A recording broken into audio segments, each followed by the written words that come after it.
Tengo 37 años y llevo casi una década siendo administradora de un conjunto residencial en Santiago. A veces siento que he pasado más tiempo entre citófonos, reclamos por estacionamientos y asambleas eternas que en mi propia casa. Vivo sola desde que me separé, no tengo hijos, y mi rutina siempre ha sido bastante predecible: oficina en el primer piso del edificio, café cargado en la mañana, revisar correos, coordinar con conserjería, escuchar quejas. Sé que suena aburrido, pero a mí me gustaba esa sensación de tener todo bajo control. Siempre he sabido lo que pasa entre vecinos. No porque me meta en sus vidas, al menos eso me repetía, sino porque mi trabajo me obliga a enterarme. Cuando alguien se atrasa con los gastos comunes, yo lo sé. Cuando hay denuncias por ruidos molestos, yo leo cada detalle. Cuando una pareja discute tan fuerte que alguien llama a conserjería, soy yo quien revisa los informes. Con el tiempo aprendí a leer a la gente con solo ver cómo entran al edificio. Me acostumbré a ser la que tiene la información, la que entiende el mapa completo mientras los demás solo ven su propio departamento. No lo voy a negar, había algo de poder en eso. Nada exagerado, pero sí esa sensación silenciosa de que todos dependían un poco de mí. Si había un conflicto, yo lo mediaba. Si alguien sospechaba algo de otro vecino, venía a mi oficina a preguntarme con esa voz baja de conspiración. Y yo escuchaba, asentía, tomaba nota. Nunca traicioné información privada, al menos no de forma directa. Siempre fui profesional. O eso creía. Decidí contar esto ahora porque ya no puedo seguir fingiendo que fue solo un problema administrativo. Lo que pasó en ese edificio me cambió más de lo que me gusta admitir. Perdí cosas que jamás pensé perder y todavía, cuando entro a un lugar con cámaras de seguridad, siento un nudo en el estómago. He pensado muchas veces en quedarme callada, en dejar que todo quede enterrado como un mal recuerdo laboral, pero la verdad es que necesito sacarlo de mi cabeza. Necesito ponerlo en palabras porque a veces siento que si no lo hago voy a terminar dudando de mi propia versión. Todo empezó de una manera tan absurda que hasta me da vergüenza decirlo. Un lunes cualquiera, después de un fin de semana largo, llegué temprano como siempre. Saludé al conserje, subí a mi oficina y encontré un sobre blanco sobre el escritorio. No era raro recibir papeles ahí, pero ese sobre no tenía timbre, ni membrete, ni nombre. Solo decía: revísalo. Así, a mano, con letra imprenta. Pensé que sería alguna queja anónima. Pasa más de lo que la gente cree. Lo abrí sin darle demasiada importancia.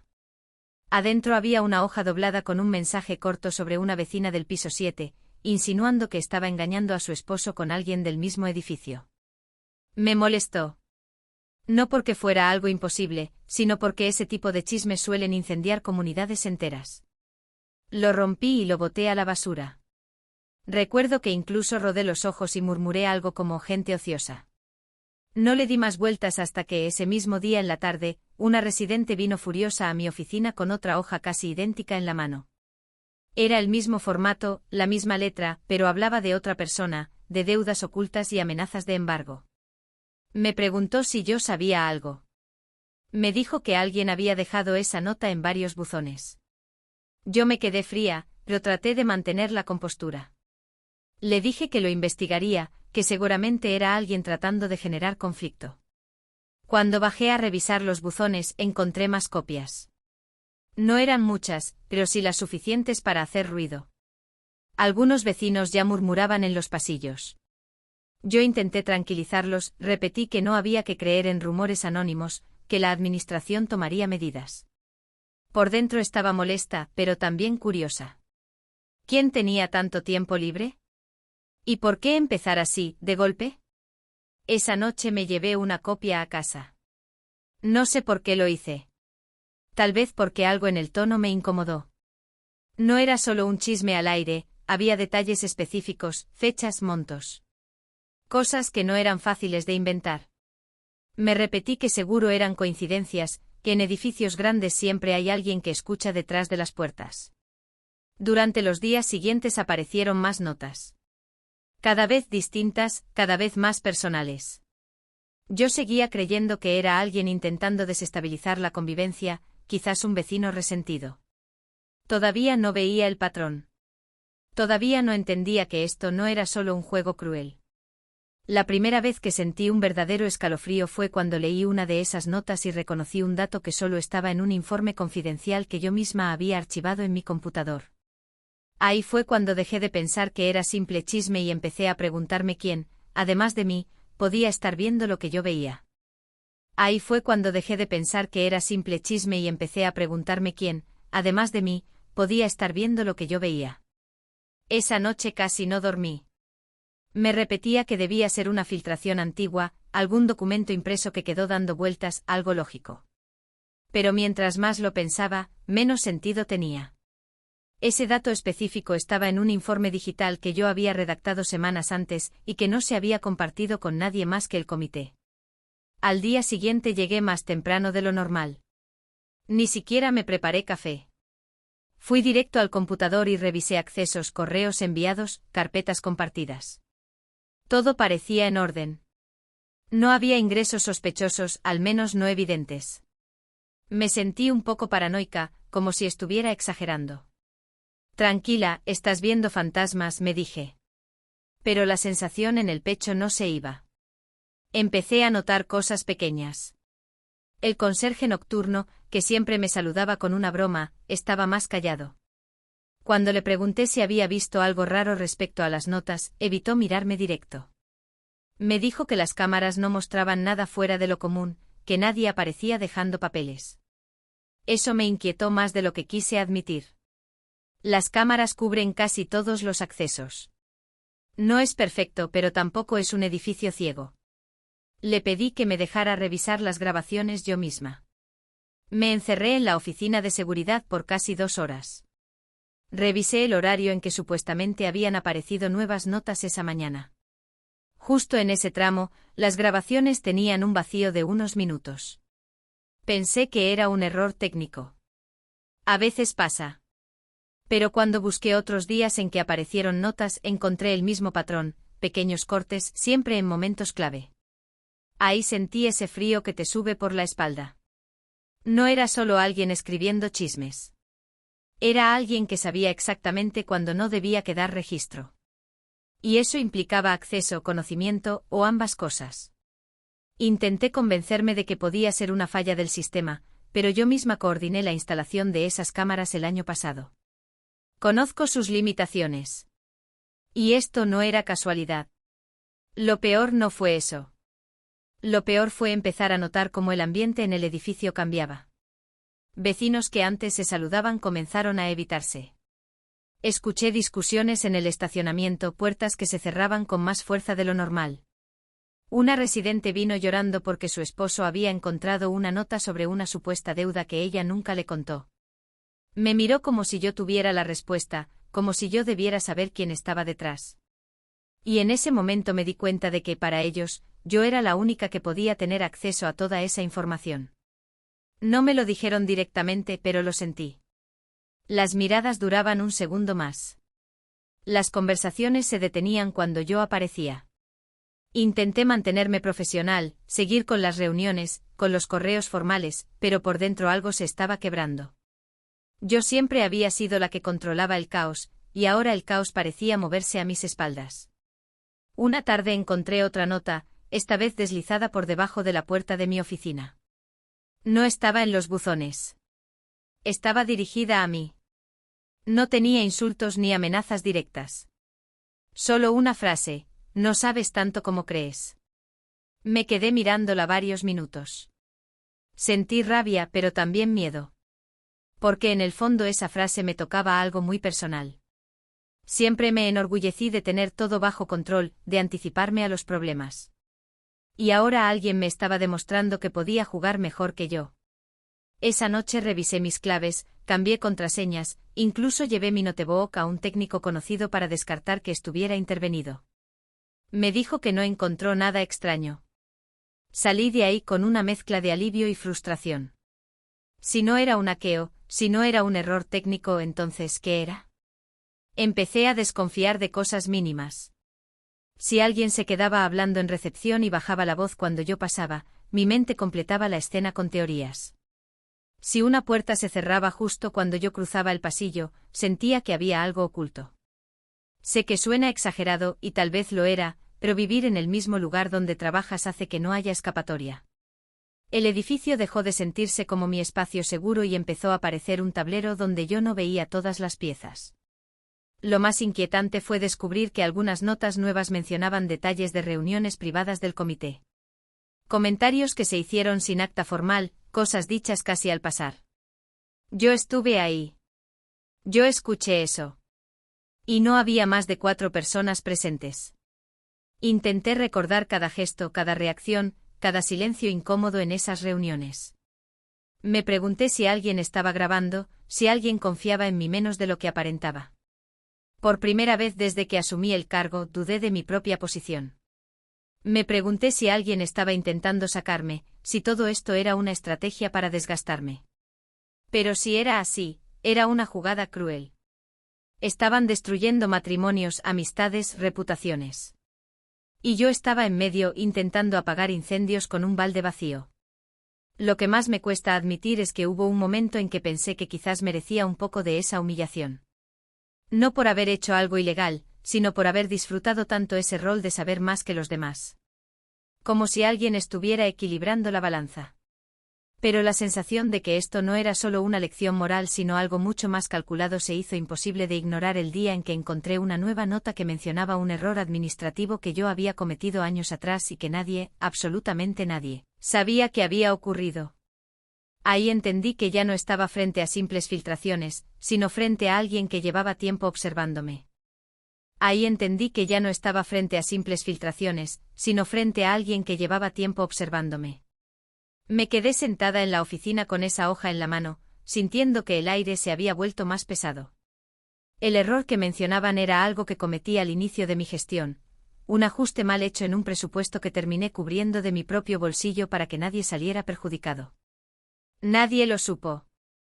Nadie lo cuestionó. Fue mi vergüenza privada, mi pequeño fracaso silencioso. Y ahora estaba ahí, escrito con tinta negra, como si alguien hubiera estado dentro de mi cabeza. Esa noche no me fui a casa a la hora de siempre. Cerré la puerta de la oficina y revisé cada carpeta física, cada archivador.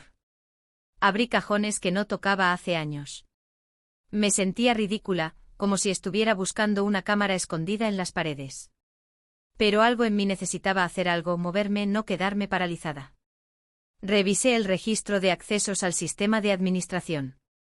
Encontré ingresos fuera de horario, pero eran míos. Siempre eran míos. Eso fue lo que más me perturbó.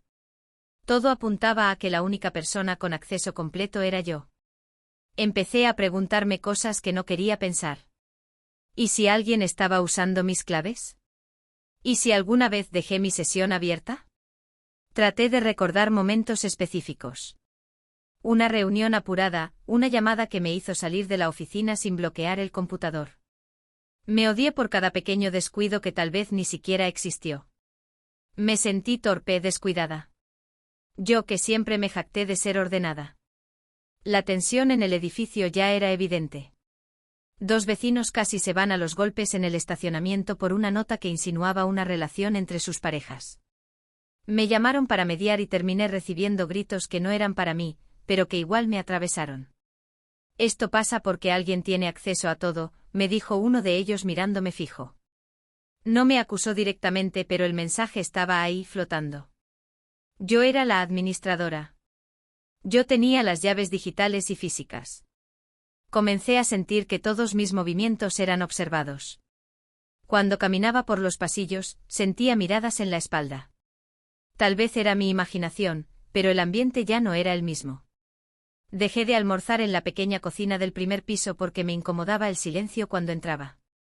Me llevaba la comida a la oficina y comía frente al computador, revisando una y otra vez los registros, como si de tanto mirarlos fuera a aparecer algo nuevo. Un jueves en la tarde pasó algo que me hizo perder la calma. Recibí un correo desde la cuenta oficial de la administración, enviada a todos los residentes. Yo no lo había redactado. Era una supuesta advertencia sobre comportamientos inmorales dentro del edificio, mencionando de forma velada algunas de las situaciones que ya habían aparecido en las notas. Cuando lo vi en mi bandeja de salida sentí que el estómago se me fue al suelo. El mensaje estaba firmado con mi nombre. No entendía cómo. Revisé la hora de envío. Fue a las 2:17 de la madrugada. Yo estaba en mi departamento a esa hora, lo recuerdo porque me quedé viendo una serie hasta tarde intentando distraerme. Empecé a temblar. Cambié nuevamente la contraseña, llamé al proveedor del sistema, pedí un informe técnico. Me dijeron que el acceso provenía del computador de la oficina. Me quedé mirando la pantalla sin saber qué hacer. Si alguien había entrado físicamente a la oficina en la madrugada, debía haber registro en conserjería. Bajé casi corriendo. El conserje nocturno me mostró el libro de novedades. No había anotaciones fuera de lo normal. Nadie había pedido acceso. Las cámaras del pasillo frente a mi oficina, casualmente, tenían un vacío de grabación entre la 1:50 y las 2:30. Ahí sentí que algo se rompía dentro de mí. No era solo miedo, era impotencia. Era la sensación de que alguien estaba jugando conmigo, usando mi propio nombre para incendiar todo. Me apoyé en el mesón de recepción porque me mareé. El conserje me preguntó si estaba bien y le dije que sí, que solo era cansancio. Mentí. No quería que nadie notara que estaba perdiendo el control. Esa noche no subí a mi departamento. Me quedé en la oficina hasta el amanecer con todas las luces encendidas. Cada sonido del edificio me hacía saltar. El ascensor moviéndose, una puerta que se cerraba, el zumbido de las cámaras. Empecé a anotar en una libreta cada detalle, cada horario, cada nombre que se repetía en las quejas. Me sentía obsesiva, pero también sabía que si no hacía algo, esto me iba a arrastrar. Mientras escribía, me di cuenta de algo que me dejó helada. Varias de las notas y ahora ese correo tenían un tono muy similar al mío. No en las palabras exactas, pero en la forma de estructurar las frases, en ciertos giros que yo misma uso cuando redacto comunicados. Tal vez era coincidencia. Tal vez estaba viendo patrones donde no lo sabía. Pero la idea empezó a instalarse en mi cabeza como una espina. Y por primera vez me atreví a formular la pregunta que había estado evitando desde el principio: si todo parecía salir desde mis accesos, desde mi oficina y hasta con mi estilo, ¿qué pasaba si alguien no solo me estaba observando, sino intentando convertirme en la culpable perfecta? Y por primera vez me atreví a formular la pregunta que había estado evitando desde el principio: si todo parecía salir desde mis accesos, desde mi oficina y hasta con mi estilo, ¿qué pasaba si alguien no solo me estaba observando, sino intentando convertirme en la culpable perfecta? Esa idea me dejó sin aire. No podía sacármela de la cabeza. Durante días caminé con esa sospecha pegada al pecho, como si todos ya hubieran decidido que yo era la responsable y solo estuvieran esperando una prueba final. Empecé a notar detalles que antes había pasado por alto. El presidente del comité, Mauricio, dejó de responder mis mensajes con la misma cercanía de antes. Las reuniones se volvieron más tensas. Yo hablaba y sentía que me analizaban cada palabra, como si estuvieran buscando contradicciones. No quería señalar a nadie sin pruebas, pero había algo que no cuadraba. Las reuniones privadas del comité eran el único espacio donde se hablaban ciertos temas delicados. Y en esas reuniones solo estábamos 4 personas. Yo empecé a repasar mentalmente cada gesto, cada comentario fuera de acta. Una tarde, mientras revisaba nuevamente los registros de acceso al sistema, encontré algo que antes no había visto porque simplemente no estaba buscando en ese lugar.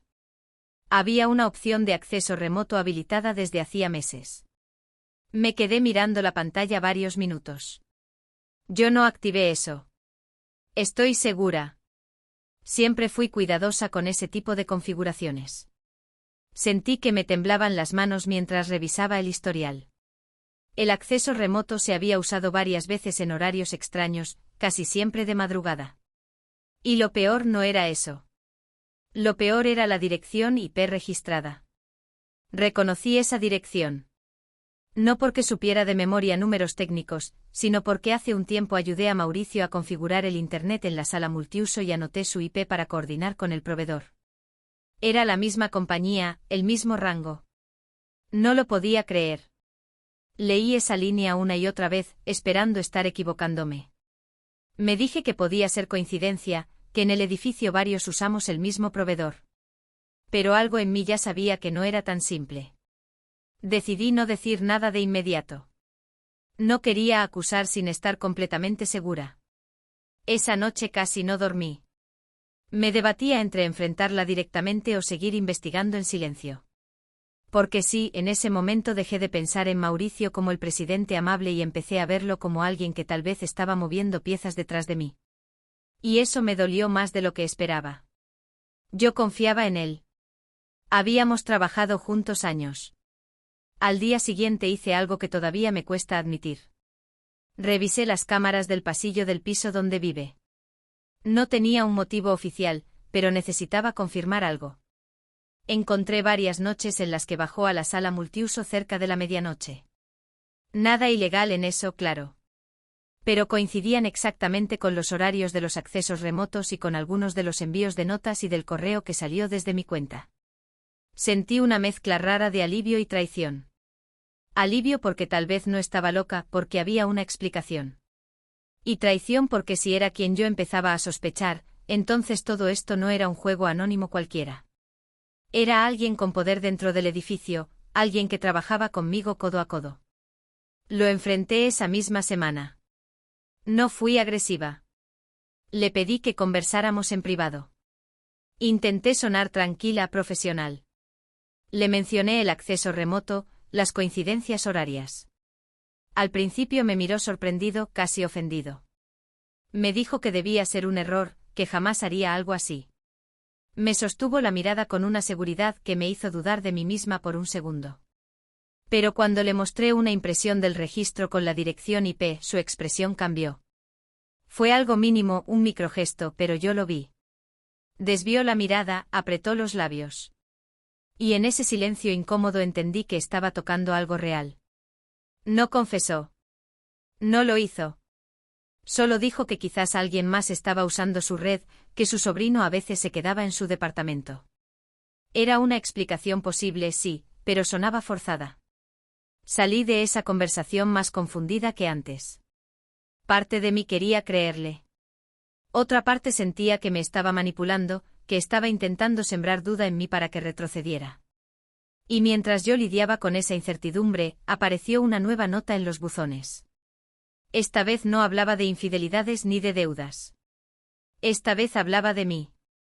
Describía mi separación, mencionaba discusiones privadas que tuve en mi propio departamento, detalles que jamás compartí con ningún vecino.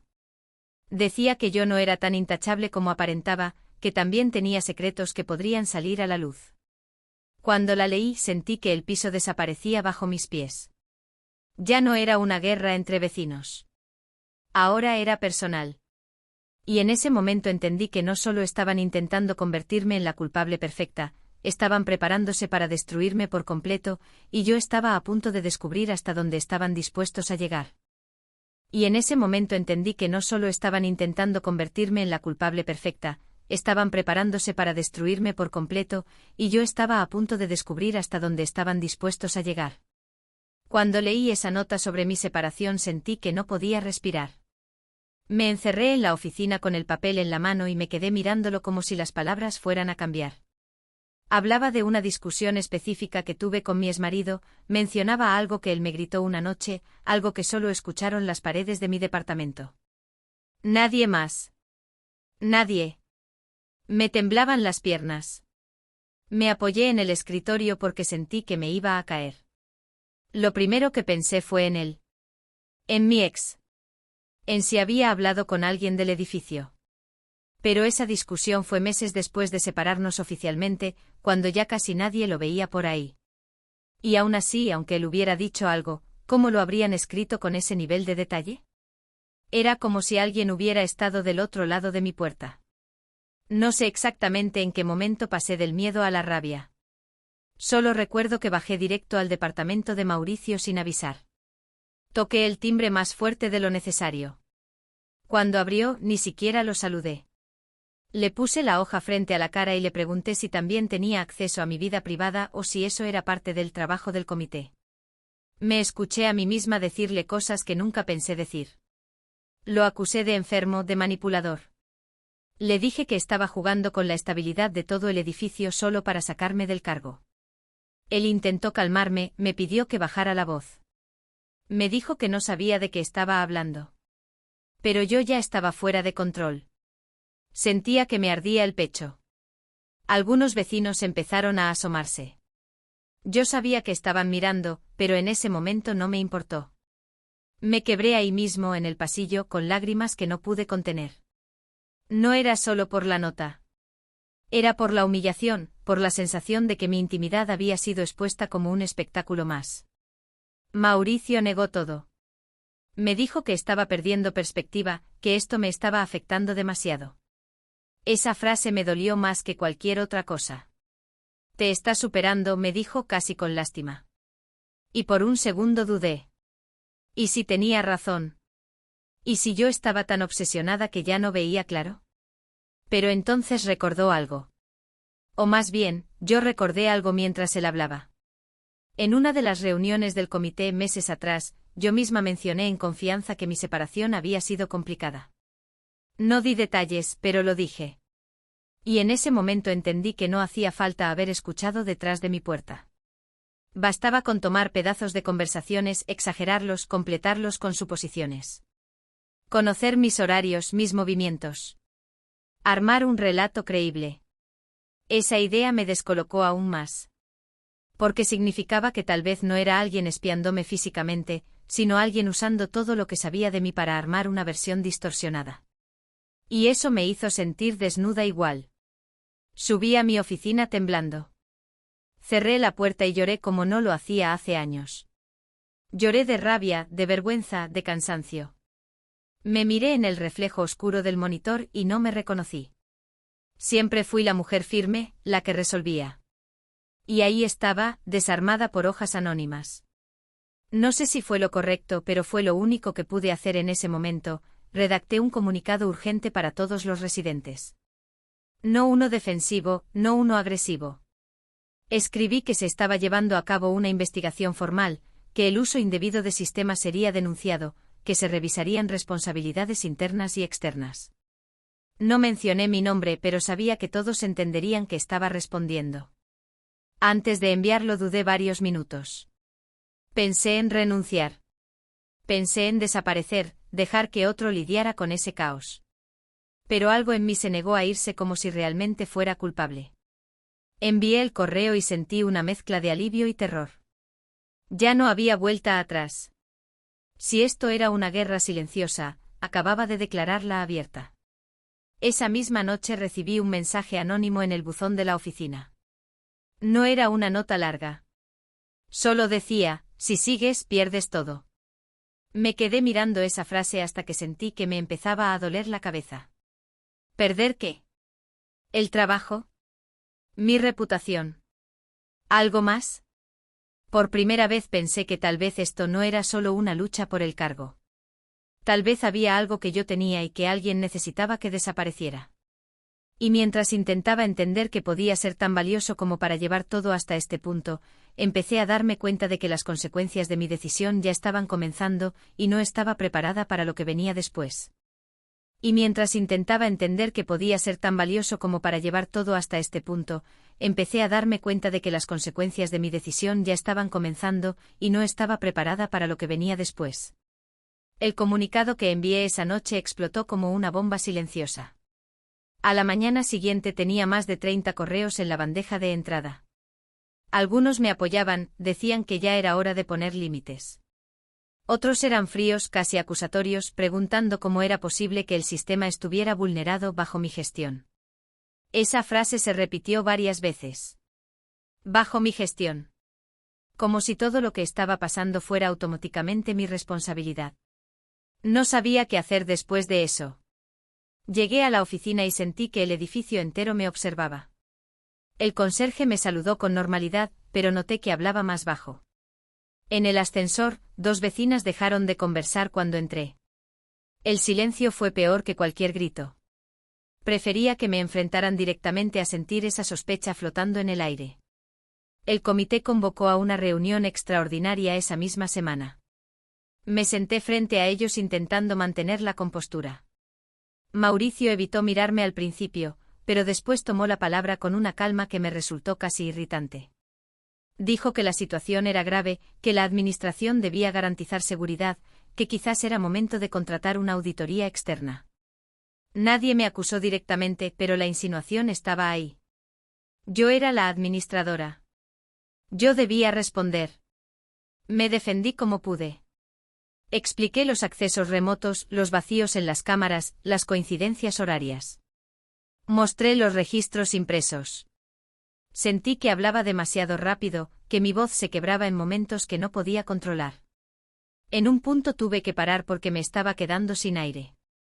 Me escuchaba y pensaba, sueno culpable aunque no lo sea.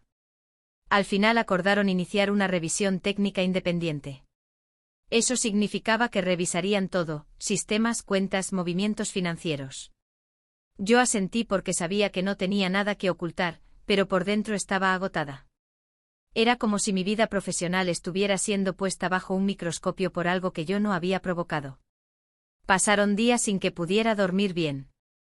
Me despertaba a las 3 o 4 de la madrugada pensando en contraseñas, en horarios, en conversaciones pasadas. Empecé a cometer errores pequeños, olvidar responder correos, equivocarme en fechas de mantención. Eso nunca me había pasado. Yo era meticulosa. Y ahora me sentía dispersa, como si mi cabeza estuviera llena de ruido. Mi mamá me llamó un domingo y me preguntó por qué sonaba tan rara. Intenté minimizarlo, pero terminé llorando por teléfono. No le conté todos los detalles, me daba vergüenza admitir que había notas hablando de mi separación pegadas en buzones. Solo le dije que estaba pasando por un problema en el trabajo.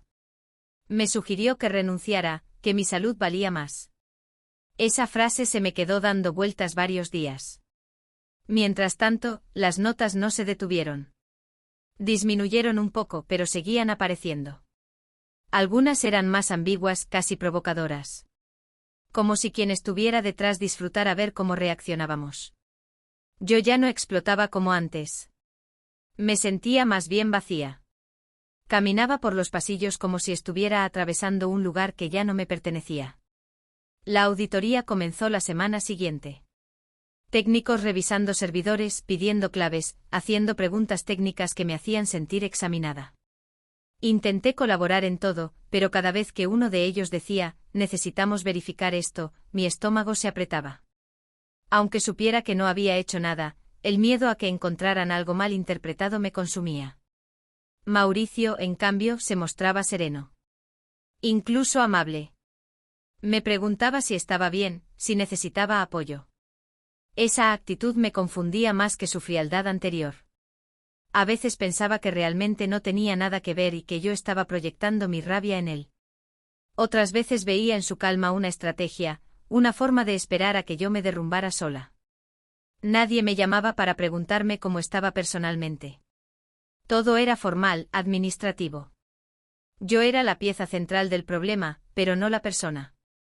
Empecé a sentirme aislada dentro de un lugar que durante años había sido casi mi casa. Una tarde, después de que los auditores se fueron, me quedé sola en la oficina mirando las carpetas abiertas sobre el escritorio. Me pregunté en qué momento mi necesidad de control se había convertido en esta pesadilla. Tal vez siempre creí que saberlo todo me protegía. Y ahora esa misma información era lo que podía hundirme. Fue en ese silencio, con el edificio casi vacío, cuando me di cuenta de algo que había estado evitando aceptar. Más allá de quien estuviera detrás, yo también guardaba un secreto que, si salía a la luz en medio de esta investigación, podría destruir la poca credibilidad que aún me quedaba, y por primera vez consideré seriamente si callarlo era realmente la mejor opción. Fue en ese silencio, con el edificio casi vacío, cuando me di cuenta de algo que había estado evitando aceptar.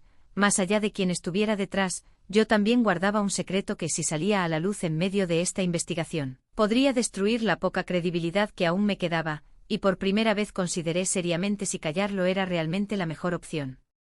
Ese secreto no era un delito, pero tampoco era algo limpio. Hace 2 años, cuando recién me estaba separando y mi cabeza era un desastre, inicié una relación breve con alguien del edificio. No fue algo oficial, no fue escandaloso, pero sí fue inapropiado. Era un proveedor que venía seguido por temas de mantención. Yo sabía que no debía mezclar lo personal con lo laboral, pero en ese momento me sentía sola, vulnerable.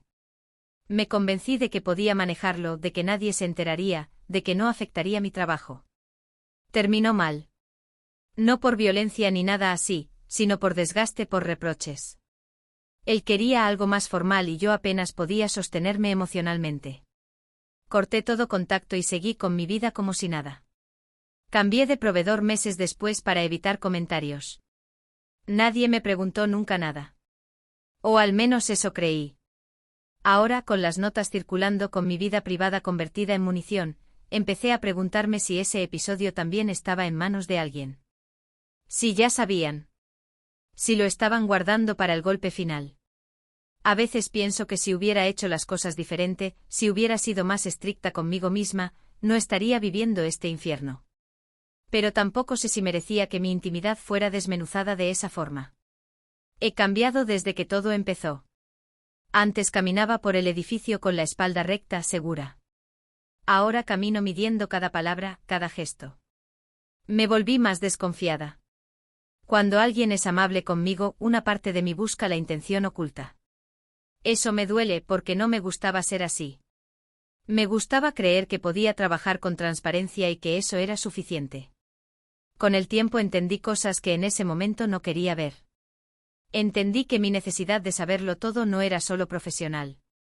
Era una forma de sentirme superior, protegida. Mientras yo tuviera la información, nadie podía sorprenderme. Y sin darme cuenta, construí una imagen de control que no era tan sólida como pensaba. Cuando empezaron a usar esa misma información como arma, me quedé sin escudo.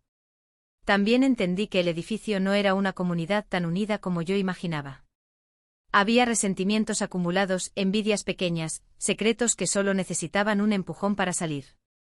Las notas fueron ese empujón. Tal vez quien las escribía solo encendió una chispa, pero el combustible ya estaba ahí. Y yo fui parte de esa dinámica, aunque me cueste admitirlo. No sé si fui inocente. No filtré información, no escribí ninguna de esas notas, pero sí manejé datos sensibles con una confianza que ahora me parece ingenua. A veces compartí comentarios en reuniones que no eran estrictamente necesarios. A veces disfruté ser la que sabía más. Tal vez alguien decidió darme una lección cruel. No lo justifico, pero intento entenderlo para no volverme loca. La auditoría siguió su curso y aunque no encontraron pruebas directas en mi contra, el ambiente nunca volvió a ser el mismo. Sentí que mi autoridad se volvió frágil, como si dependiera de un hilo. Empecé a considerar seriamente irme, buscar trabajo en otro lugar donde nadie me mirara como sospechosa permanente. Pero irme también se sentía como admitir culpa. En medio de todo eso, el secreto sobre mi relación pasada empezó a pesar más. No porque fuera enorme, sino porque sabía que si salía a la luz en este contexto, sería interpretado como corrupción, como favoritismo. Podría perder no solo el trabajo, sino la poca reputación que me quedaba. Me pregunté muchas noches si debía adelantármele a los hechos y contarlo yo misma, exponerme antes de que alguien más lo hiciera. No sé si fue orgullo o miedo lo que me detuvo. Tal vez ambas cosas. Lo que sí sé es que ya no podía seguir viviendo con la sensación de estar esperando el próximo golpe.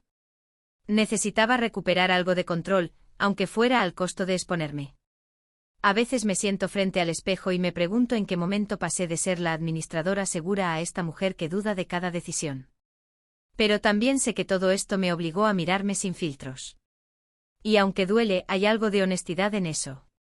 Hoy sigo en el cargo, pero ya no soy la misma. Y mientras me preparo para tomar la decisión que podría terminar de destruir o salvar lo poco que me queda, entiendo que la única forma de detener definitivamente esta guerra es decir la verdad completa, incluso si esa verdad también me arrastra a mí. Y mientras me preparo para tomar la decisión que podría terminar de destruir o salvar lo poco que me queda, entiendo que la única forma de detener definitivamente esta guerra es decir la verdad completa, incluso si esa verdad también me arrastra a mí. No fue una decisión heroica. Fue más bien agotamiento. Cansancio de mirar sobre mi hombro, de revisar cámaras, de despertarme pensando en qué nueva nota aparecería. Una mañana pedí que se convocara a una asamblea extraordinaria con todos los residentes. No solo el comité. Todos. Sabía que iba a ser incómodo, que me exponía a preguntas que tal vez no podría responder, pero ya no podía seguir jugando a defenderme en silencio. Ese día llegué con un nudo en el estómago. Llevaba días ensayando mentalmente lo que iba a decir y aún así sentía que nada era suficiente. Cuando me paré frente a ellos, vi caras conocidas que durante años me saludaron con confianza. También vi miradas duras, escépticas. Respiré hondo y hablé. Conté todo lo que sabía sobre los accesos remotos, las fallas en las cámaras, la auditoría. No acusé directamente a nadie porque, aunque tenía sospechas, no tenía una prueba irrefutable. Y después hice lo que más me costó, hablé de mí. Les conté que había tenido una relación breve e inapropiada con un proveedor, que fue un error personal en un momento vulnerable, que no hubo beneficios económicos ni favoritismos, pero que aún así entendía que era una falta ética. Sentí el murmullo recorrer la sala. Me temblaban las manos, pero seguí. Dije que si alguien estaba utilizando esa información para desacreditarme, prefería que saliera de mi boca y no en una nota anónima. Dije que no era perfecta, que había cometido errores, pero que jamás había filtrado información ni usado los datos del edificio para dañar a nadie. Hubo silencio. Un silencio pesado, distinto a los anteriores. Esta vez no era de sospecha, era de incomodidad real. Algunas personas bajaron la mirada. Otras me observaron como si recién me estuvieran conociendo. Mauricio pidió la palabra después. Dijo que valoraba mi honestidad, que lo importante era esclarecer los hechos técnicos. Su tono era neutro, casi calculado. No confesó nada. Nunca lo hizo. Días después, la auditoría entregó su informe. Confirmaron los accesos remotos desde una red vinculada al edificio, pero no pudieron atribuir responsabilidad directa a una persona específica.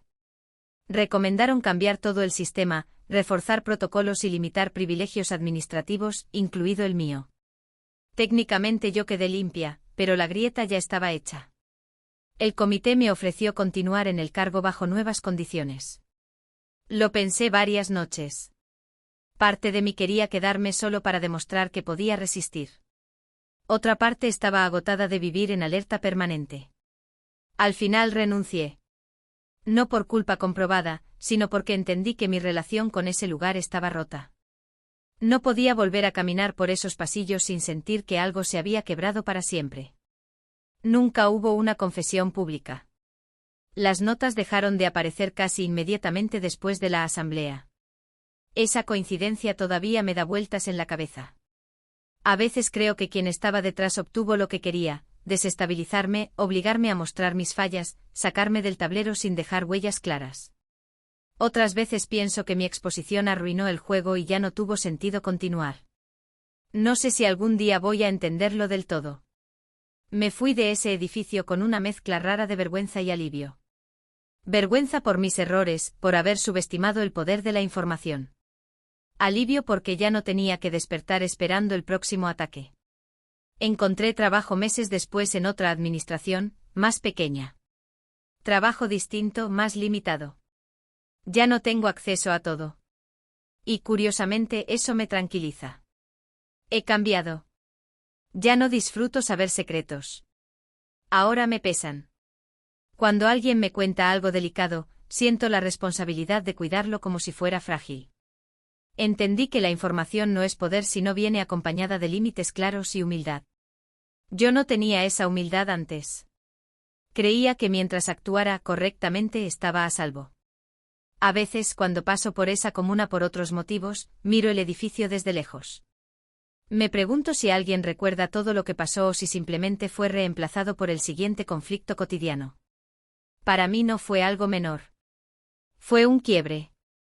Me obligó a enfrentar mis sombras y a aceptar que no soy intocable. Lo perdoné, o al menos eso intento decirme. No volví a confiar con la misma facilidad, eso sí.